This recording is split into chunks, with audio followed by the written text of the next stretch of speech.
Hello everyone and welcome to my channel. This is Irina. I'm a teacher and a historian, and I usually talk here on YouTube about topics related to Germanic culture, Nordic culture, languages, Norse mythology in particular. So if you want to check out my other videos, there are a couple of playlists, or you can just check out some of my articles on academia.edu and on ancient.eu. You can find everything in the description.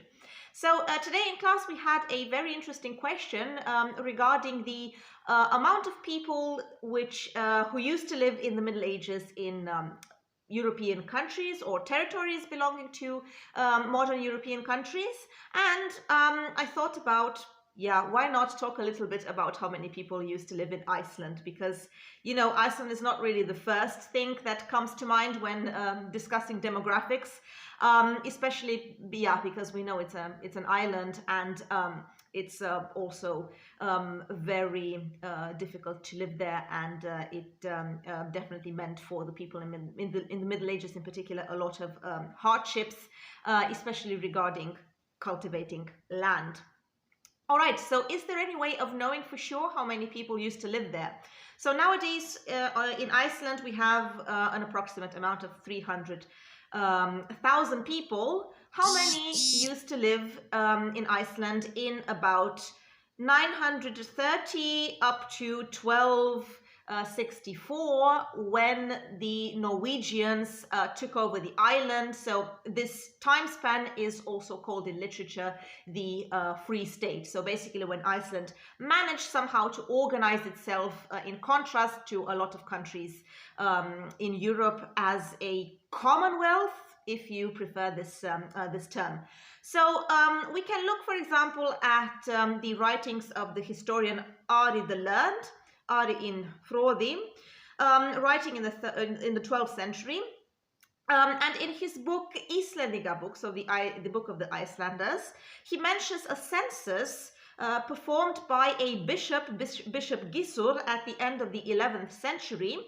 And we find out that there were about 3,800 farmers capable of paying the thing tax. So this was a tax you used to pay in order to participate at assemblies and gatherings, the so-called things, and enjoy all the rights in the courts.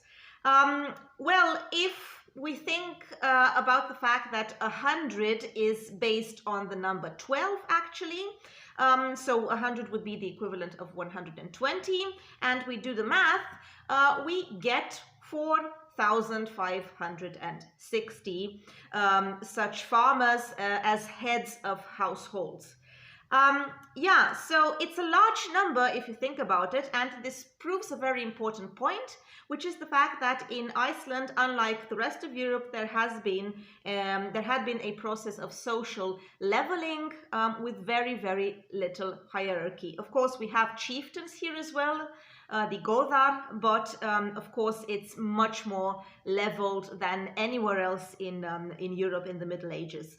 And this is politically relevant because these farmers, you know, they were free men, they asserted themselves, they looked after their own interests, and they participated in everything that was going on in the political life. All right.